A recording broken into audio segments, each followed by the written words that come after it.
Aliás, um comentário de Frederico Aleixo. Ô Frederico, faz tempo que a gente não conversa. Um grande abraço aí para você. Reverendíssimo Padre François, em 2008, organizei palestras do professor Orlando Fedeli em Anápolis. Na época, o senhor encabeçou um abaixo-assinado que desaconselhava os fiéis a participarem desse evento. Feliz por sua mudança de posição. É verdade, fiz, né? Eu também. Interessante, obrigado por me recordar esse acontecimento. Eu sempre fui intenso em tudo aquilo que eu defendi. Então, se eu defendi um conservadorismo, eu defendia mesmo, né? E na tradição eu também defendo com vigor aquilo que eu defendo, porque realmente eu penso que quando a gente descobre algo melhor, é para se viver de maneira melhor também. E é verdade, eu fiz e fiz outras coisas também, tá? Não só isso, contra a tradição, inclusive escrevi um texto contra o movimento tradicional, que acho que ainda está nas redes por aí, e faço questão de não tirar a minha história.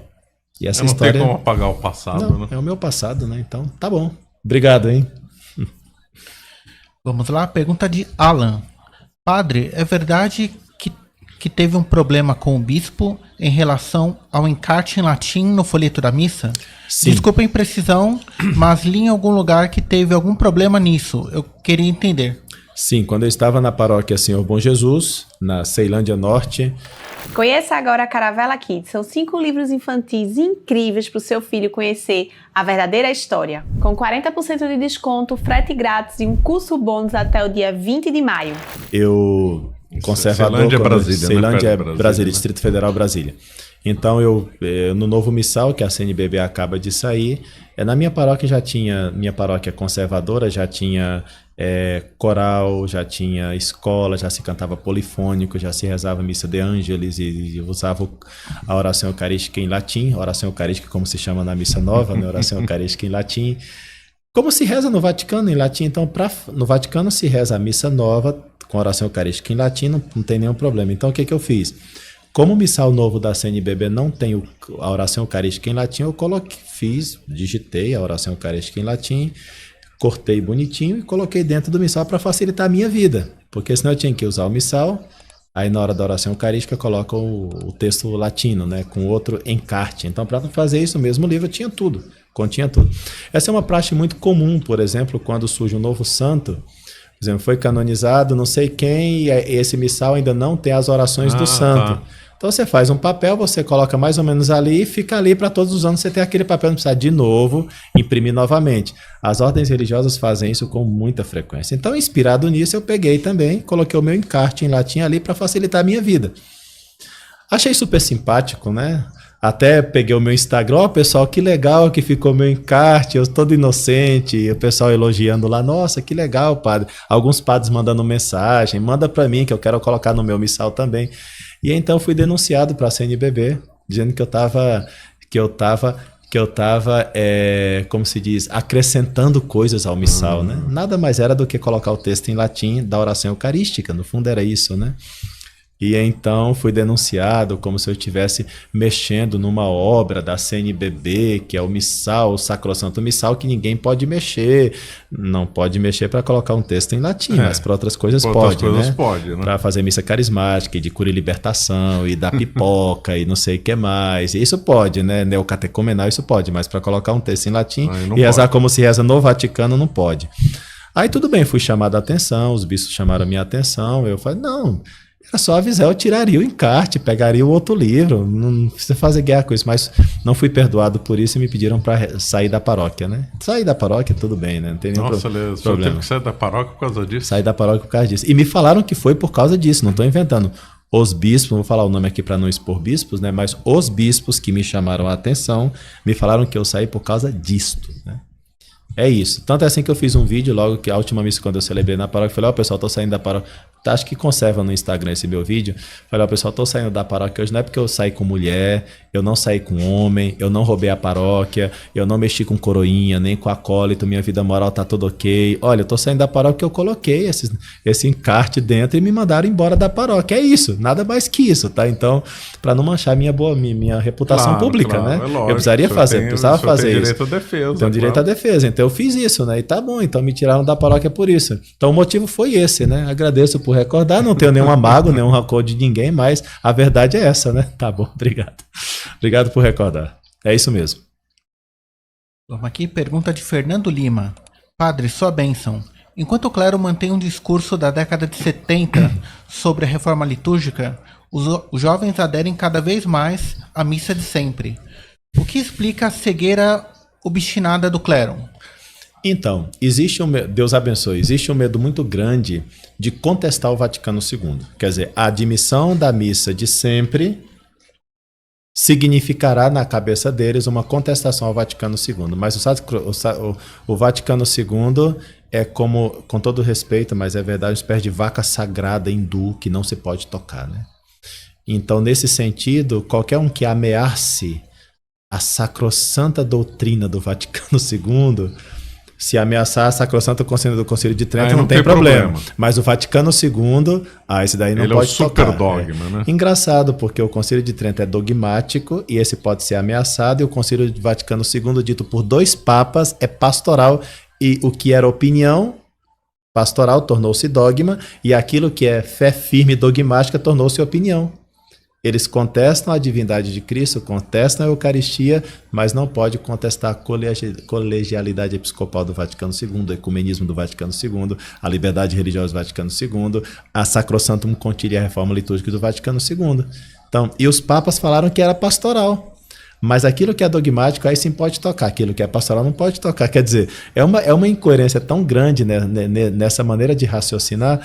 E então, exatamente porque eu acho que existe realmente uma cegueira.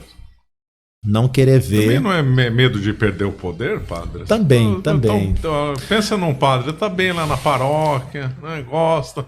Ele fala assim, vou criar briga pra quê se eu tô bem aqui? Não tem muito isso? Sim, mas o que acontece, Marcelo? Eu fui padre assim durante 20 anos e eu percebo uma coisa. Eu prefiro pensar que os meus irmãos sacerdotes fazem o que fazem de boa fé, né? Eu fiz de boa fé. Posso dizer, diante de Deus, eu fiz de boa fé. Enquanto eu não conseguir alcançar com a minha inteligência que eu deveria dar esse passo para a tradição 100%, eu fiz de boa fé. Eu realmente, Marcelo, acreditava nas minhas paróquias que, fazendo da minha maneira conservadora, eu estava ajudando a igreja. Eu acreditava nisso. Não acredito mais. Eu acreditava nisso. Eu penso que a luta ela tem que ser clara, descarada e a gente tem que deixar as coisas evidentes atualmente, né? Mas eu acreditava, eu tinha uma retidão. Eu acredito que os padres têm essa retidão. Eu prefiro dar esse beneplácito, né, aos sacerdotes aí nas paróquias. Eu acredito que os meus irmãos não estão mal intencionados, que estão apenas numa luta de poder. Porque assim... Marcelo, não vale a pena ser padre para ir para o inferno. Lógico que não. Então, me custa muito pensar, claro, sempre tem algum descarado que entrou no sacerdócio descaradamente, né? Mas me custa pensar que um sacerdote, vendo a verdade, não deu passo rumo à verdade. Ele já arriscou tanto. Ele entrou no seminário, ele não quis se casar por amor a Deus, ele renunciou a uma série de coisas por amor a Deus. Cara, ficar vivendo, desculpa pela palavra cara, mas ficar vivendo dessa maneira, como que sabendo onde está a verdade, mas fazendo um joguinho aqui, eu acho que isso quebra a pessoa em pouco tempo, sabe? Eu não vejo que os padres estejam nesse plano. Eu acho que eles acreditam, como eu acreditava, que fazendo aquilo que eles fazem é o correto. Estão fazendo bem, né? Eu acho que sim, eu penso que sim, porque eu vivi assim. Então, eu penso que existe realmente um respeito reverencial pelo Concílio Vaticano II da parte deles. Também eles não entenderam esse negócio da obediência. O clero brasileiro também não se destaca, como todo brasileiro, não se destaca por ser intelectual. A gente alcança as coisas muito pouco a pouco, e eu vejo um despertar também no clero para a verdade. Eu lembro quando eu era adolescente, o clero, em geral, era muito progressista. Quando eu era sacerdote, depois de Bento XVI, o clero, muitos deles já ficaram muito conservadores. O seminário está cheio de seminarista conservador. E a próxima etapa talvez já seja o clero tradicional, que vai aderir mesmo à missa tradicional. Depois que eu fiz a minha adesão pública à missa tradicional, Marcelo, eu não posso expor aqui nomes de padres, mas muitos padres já me procuraram. Olha que bom. Para saber como proceder. E alguns eu aconselhei assim: faz o seguinte, até o final deste ano, estuda bem o latim, porque infelizmente o latim é uma língua. Eu tive a graça de estudar 5 anos de latim na minha vida, então graças a Deus o latim nunca foi problema para mim, né? Sempre gostei muito de estudar línguas e tudo, mas para a maioria dos padres o latim é uma língua que não barreira, é uma barreira, né? Então eu falei, até o final do ano estuda bem o latim, aprende a rezar bem a missa tradicional, pelo menos a missa rezada.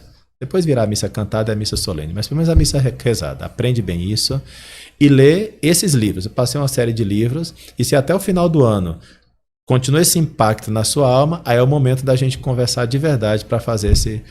Porque foi assim que a Fraternidade Sacerdotal São Pio X fez comigo. Eu fui falar com o superior da fraternidade, o padre de Montagu, e ele me falou isso: não, calma, né?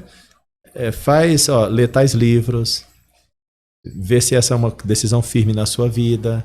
Quer dizer, tudo foi tomado de uma maneira assim, muito madura. Né? Um conselho de alguém que já vive na tradição desde a mais tenra infância, foi ordenado na tradição, celebrou sempre a missa tradicional, mas olhando um padre que tem também o seu histórico, ele foi capaz de entender. E eu espelho isso nos outros padres também, né? A Fraternidade Sacerdotal São Pio X. Olha, eu me senti muito acolhido na Fraternidade Sacerdotal São Pio X. Muito acolhido. Eu achei assim... irmãos, sabe? Eu tive umas conversas com o padre Pagliarani, que é o superior geral. Olha, parece que nos conhecíamos de toda a vida, né?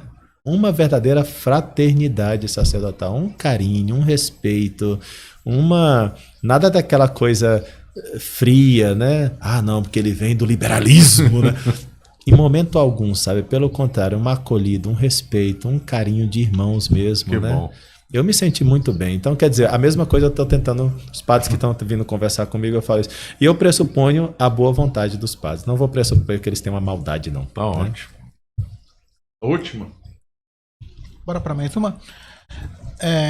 Quando Francisco diz que a aliança com os judeus não está revogada, que a justificação luterana é correta e que o proselitismo é errado, ele não deixa de ser católico? Olha, dizer que um papa deixa de ser católico é muito forte, né?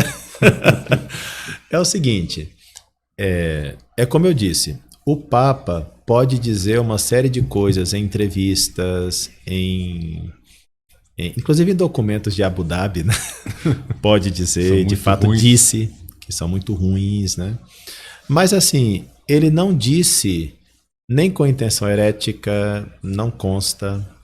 Ele não disse como ex-cátedra, não consta disso. É errado tudo o que ele disse. São erros contra a fé, mas a gente não encontra ali uma intenção, sem dúvida alguma não há, e ele manifesta que não, mas sabe, o Papa Francisco, ele era assim, né? Ele dizia isso e o seu contrário, né? Os liberais são assim, né? Paulo VI, por exemplo... Contraditórios, né? Contraditórios, né? Paulo VI, às vezes, ele fazia discursos que dizia existe alguma força demolidora entrando na igreja, a fumaça de Satanás. Expressamente, E depois ele fazia uma série de coisas que, na prática... era uma contradição do que ele acabava de dizer teoricamente, né? Então, o liberal, ele é assim. A mentalidade liberal é a mentalidade do Papa Francisco. Então, o Papa está errado nessas coisas? Está. Mas ele deixa de ser católico por isso? Não deixa. Como também não deixa de ser católica a senhorinha, sei lá, do prédio que vai à missa todo domingo e que, inclusive na missa tradicional, mas que era do movimento carismático e se pega lá, sei lá, cantando músicas corinho de fogo, música pentecostal ou carismática em algum momento, ou diz uma bobagem ali, pensa com as vizinhas, né? Não deixa de ser católico, mas sem dúvida alguma existe uma catolicidade diminuída, né? Existe uma pancada aí na fé que, especialmente quando se trata do Romano Pontífice, que é o homem que deveria ser exato, exímio, né? Onde Roma locuta causa finita, deveria ser assim. Roma falou, a causa está acabada. Hoje em dia Roma fala e a causa não está tão acabada assim, né? Por quê?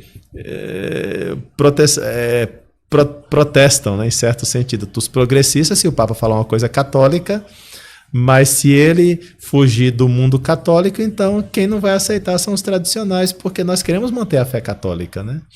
Então não está fácil esse diálogo com o mundo liberal. Portanto, por isso eu não vejo muita esperança no conclave desde o ponto de vista humano.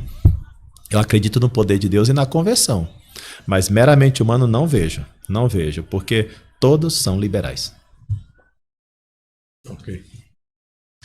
Ok, muito obrigado, padre, pela conversa, foi excelente, adorei. Obrigado a todos que nos acompanharam. Obrigado, Marcelo, obrigado também pelo livro aqui, A Revolução Sanguinária, né? Espero que o senhor goste. Muito obrigado, Deus abençoe a todos. Amém. Você acaba de assistir um corte do Caravelas Podcast. Na tela está aparecendo o episódio completo e outro corte. Muito obrigado pela atenção.